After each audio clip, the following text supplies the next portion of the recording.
Turks laid siege to Vienna in 1529 and again in 1683. What is the point in talking about these battles that took place centuries ago? A lot of people, particularly in North America, are not very interested in history, or at least not very aware of history, and they don't see the significance of it. So when they come across things like this, they really roll their eyes and wonder what on earth is one talking about. They shouldn't do, because the siege of Vienna in 1683 is particularly important. What happened was Vienna was under siege for several months. It was the Turkish Islamic invasion of Europe.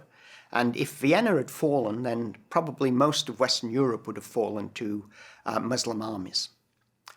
On the 11th of September, 1683, the Polish king relieved the city of Vienna. His army arrived at the outskirts of Vienna and began an assault, and the assault followed on the 12th of September, and defeated the Turks, drove them back into Hungary, where they'd come from. And when I say they'd come from Hungary, Hungary had been under Turkish rule for several centuries, and therefore under Muslim rule. Most of Hungary was under Muslim rule, which people forget about.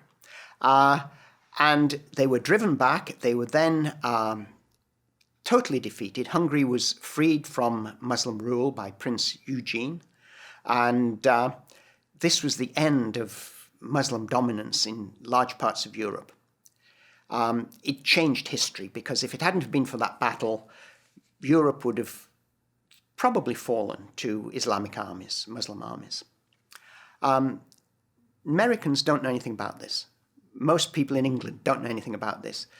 Today, most Austrians have a sense of it, and most Germans have a sense of it, but it's something which has been lost to us because our interest in history has gone down. We no longer teach history in schools as a subject, really, in most schools at least. Certainly in Canada, they don't teach history. They have social studies and other things.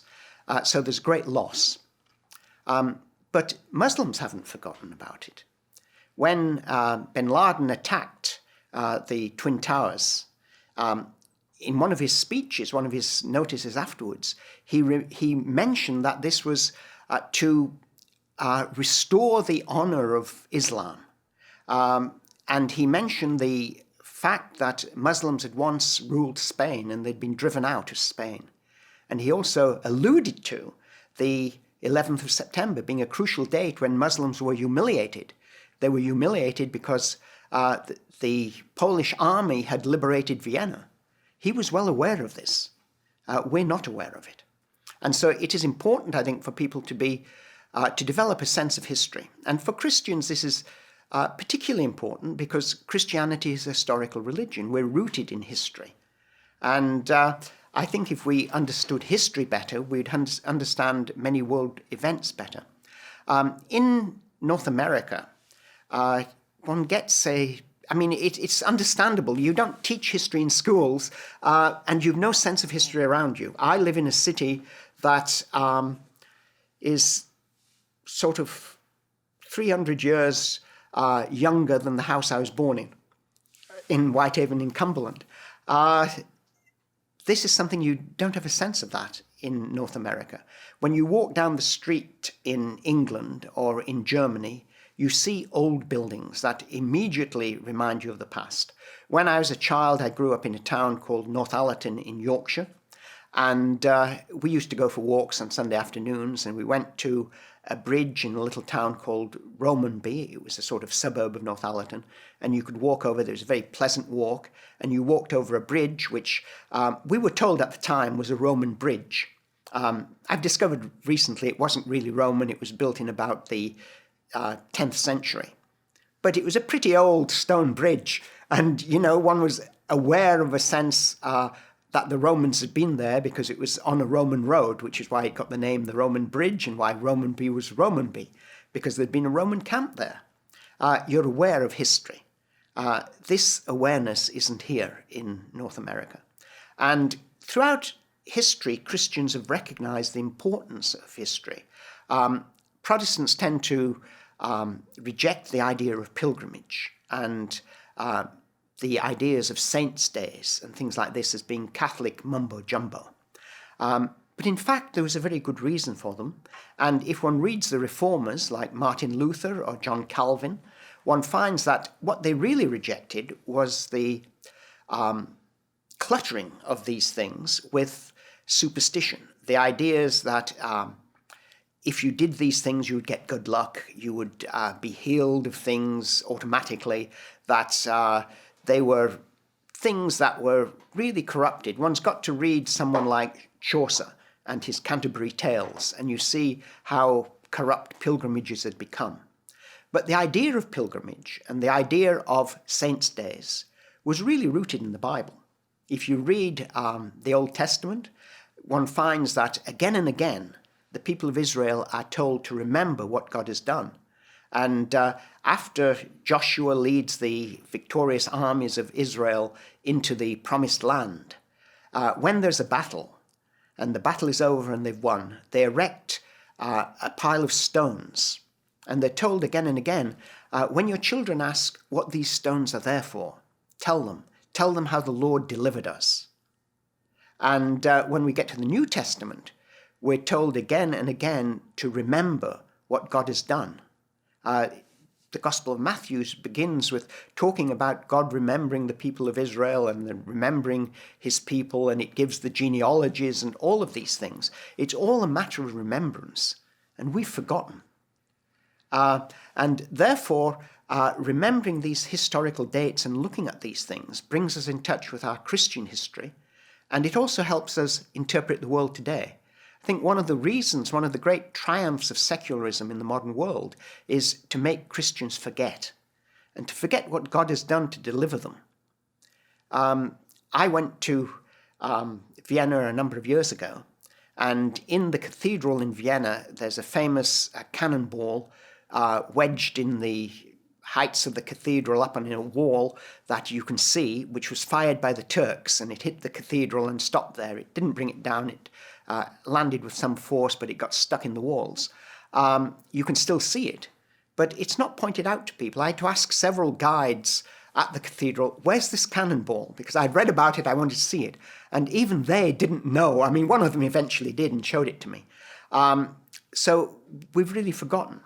But again, to put it in context, I went to the town of Zwickau in Germany. We were working there. And in the middle of the town of Zwickau, there's a plaque on the wall. Now, Zwickau was one of the great Protestant towns of the Reformation. Luther preached there. The city became Protestant.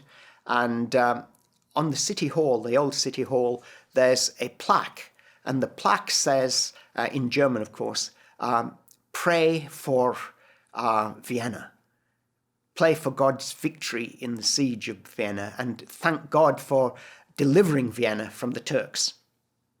So the Protestants in the 16th century, 17th century, were praying for Catholics because they saw how dangerous it was to Christianity, what the dangers were, what the threats were. And this was something common all over Europe. We've forgotten all of this.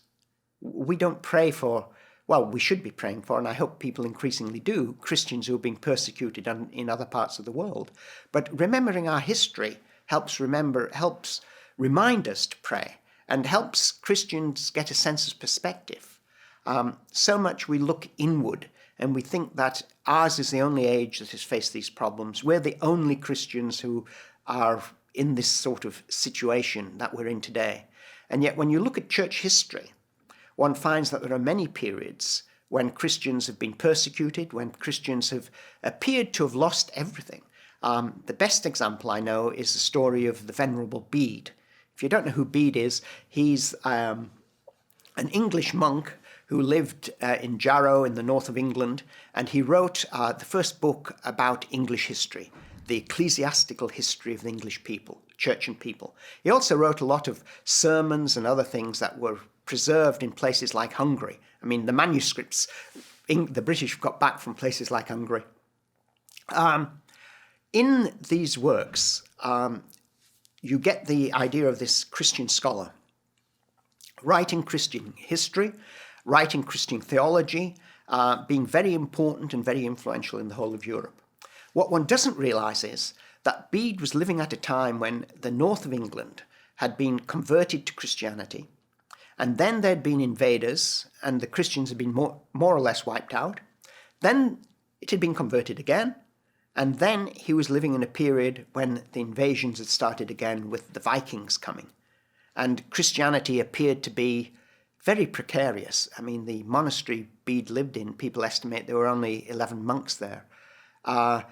It looked as though all was lost. But he kept writing, and he wrote a heritage which affected the whole of European history. The whole of the church in Europe was encouraged by Bede's writings.